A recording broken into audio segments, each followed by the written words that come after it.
BPL এর update অবশেষে players draft auction নিলাম যেভাবেই বলি না কেন এই ডেট এতবার চেঞ্জ হচ্ছিল যে আজকে নভেম্বরের শেষ দিন 30 তারিখে শেষ পর্যন্ত নিলাম হবে নাকি এটা ডিসেম্বরে চলে যাবে এরকম একটা স্পেকুলেশন ছিল। এবং শেষ মুহূর্তে Bangladesh cricket board versus Enamul Haque বিজয় যে জয় পরাজয়ের জন্য মাঠে নেমে পড়লো সেটাও কিন্তু একটা অনিশ্চয়তা তৈরি করেছিল যে আসলে ক্রিকেটাররা যারা বাদ পড়লেন যারা ছিলেন তারা কি আবার ঢুকবেন কিনা। বাট এই মুহূর্তে স্পটলাইটে দুজন তিনজন চারজন পাঁচজন ক্রিকেটার যেই ক্রিকেটারদেরকে নিয়ে অনেক বেশি ডিসকাশন হচ্ছে এবং যে ডিসকাশনটা খুবই ভ্যালিড। আমি সেই ডিসকাশনটা মানে হ্যাপিনেসের থেকে অবাক হওয়ার যে ঘটনাগুলো ঘটেছে সেই জায়গা থেকে শুরু করতে চাই।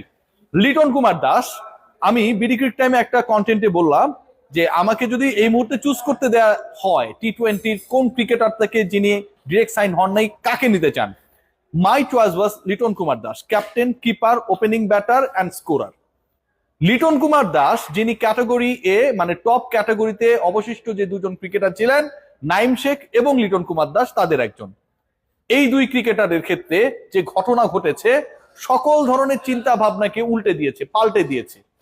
আজকের বিপিএল এ সবচেয়ে বড় ঘূর্ণিঝড় টর্নেডো ভূমিকম্প হয়েছে যখন দফায় দফায় নাইম শেখের দাম বাড়তে থাকে।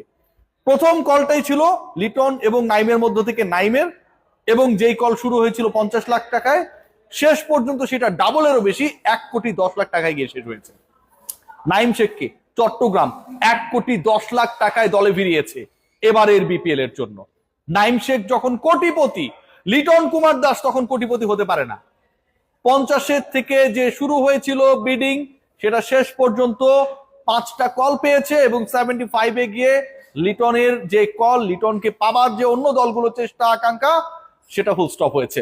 লিটন কুমার দাস 75 লাখ টাকায় রংপুরের ডেরায়, লিটনের ব্যাপারে অন্য দলগুলো যখন আগ্রহ দেখায় নাই 75-এই তার নিলামটা শেষ হয়ে গেছে।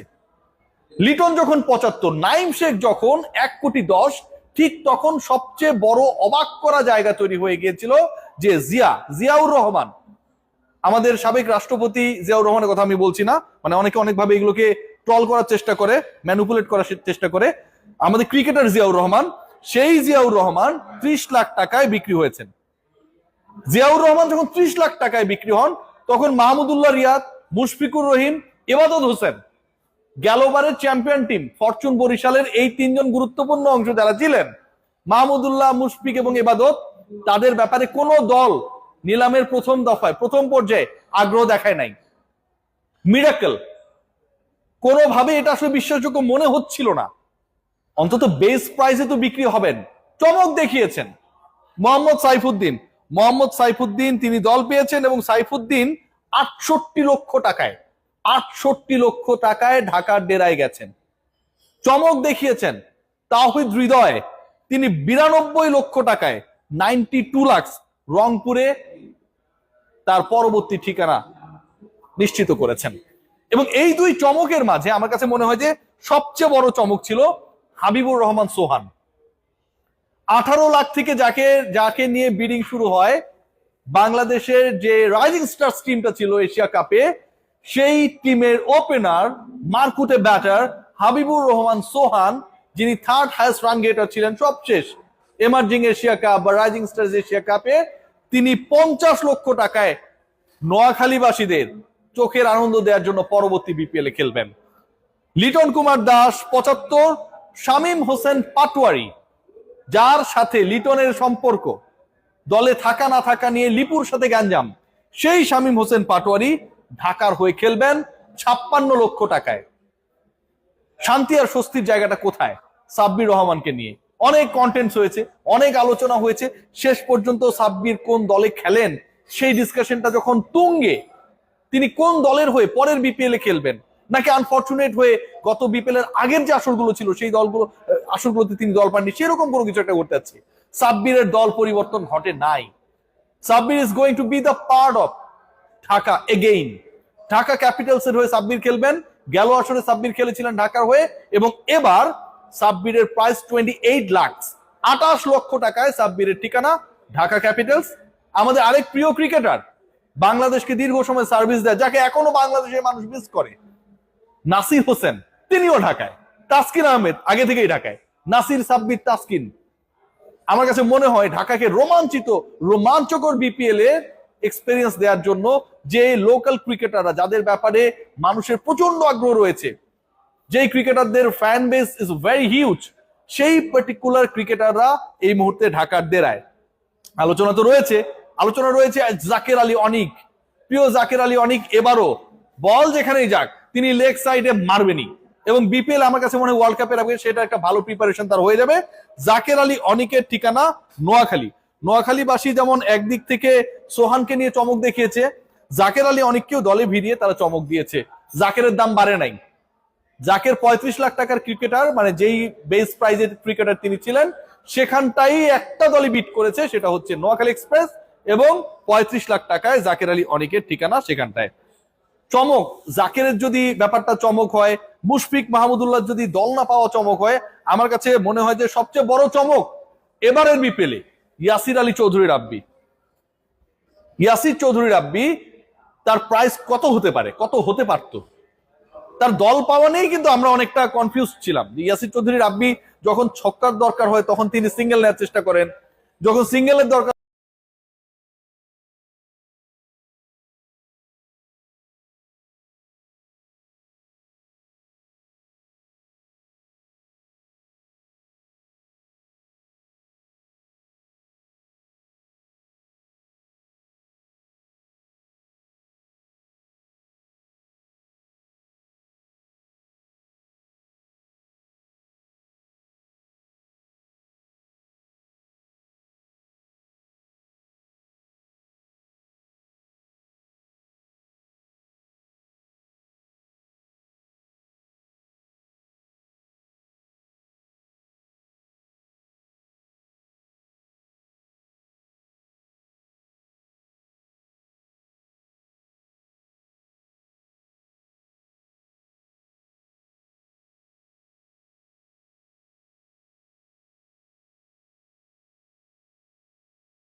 নিলামে গোল্ড ক্যাটাগরিতে এই স্পিনারের মূল্য $3 লাখ, বাংলাদেশি টাকায় 3,20,00,000-এর বেশি।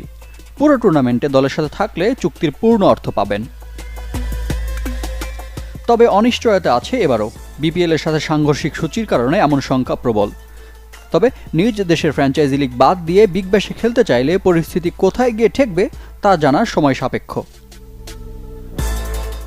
অস্ট্রেলিয়ার ফ্র্যাঞ্চাইজি লিগ বিগ ব্যাশের ইতিহাসে এখন পর্যন্ত একমাত্র বাংলাদেশি ক্রিকেটার হিসেবে খেলার কৃতিত্ব সাকিব আল হাসানের। সরাসরি নিলাম থেকে নাম না লিখিয়েও টুর্নামেন্টের ভিন্ন দল অ্যাডিলেড স্ট্রাইকার্স ও মেলবোর্ন রেনেগার্সের হয়ে বিগ ব্যাশ মাতান নাম্বার 75। সাকিবের পর দ্বিতীয় টাইগার ক্রিকেটার হিসেবে এমন অর্জনের সামনে রিশাদ হোসেন। তবে বড় প্রশ্ন, স্বপ্নপূরণ হবে নাকি আরও একবার হতাশা সঙ্গী হবে? রিফাত হোসেন, চ্যানেল 24।